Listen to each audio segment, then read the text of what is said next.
there, and welcome back to Twinkl's How to Draw series. If there's one animal which knows how to chill out and relax, it's a cat.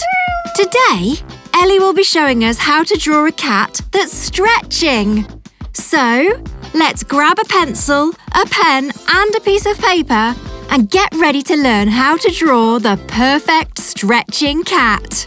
If you've visited us on Twinkl Kids TV before, then you'll know that we start with our pencils to make a rough outline of the shapes that make up our drawing, before using a pen to add in the final shapes and details.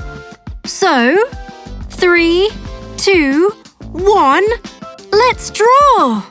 As you can see, Ellie is starting by drawing a circle not far from the middle of the page. Next to that will be another circle.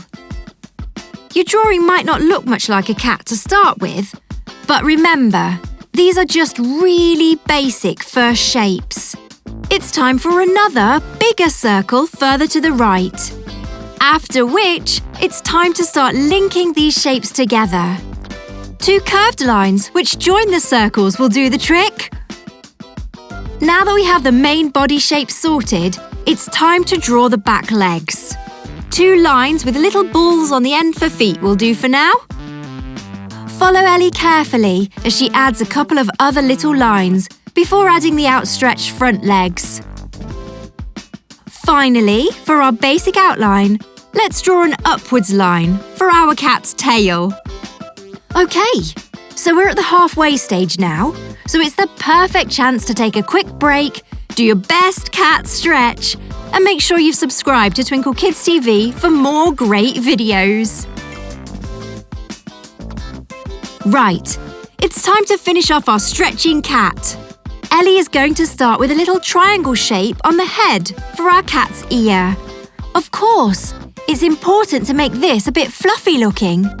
Ellie is now following the shape of the forehead and making sure to include the cat's muzzle and, of course, its cute little nose. After the mouth, Ellie follows the cat's chin down and round before adding in an eye and the other ear.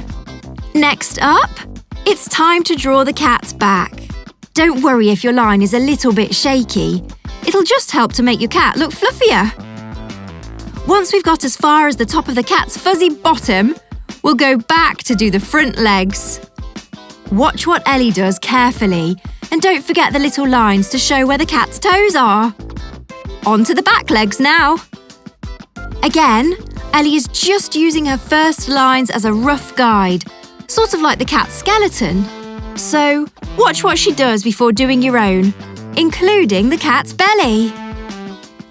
Now that the belly and legs are done, it's time to finish off the cat's bottom, and then we'll make sure that our cat has a majestic feline tail. And last, but definitely not least, let's make sure our cat has some whiskers. And that's it. An absolutely pawsome stretching cat. If you have a rubber to hand, you can now erase your pencil lines and even colour your cat in if you fancy. Thanks for hanging out with Ellie and Twinkl Kids TV today. And don't forget to subscribe. Bye!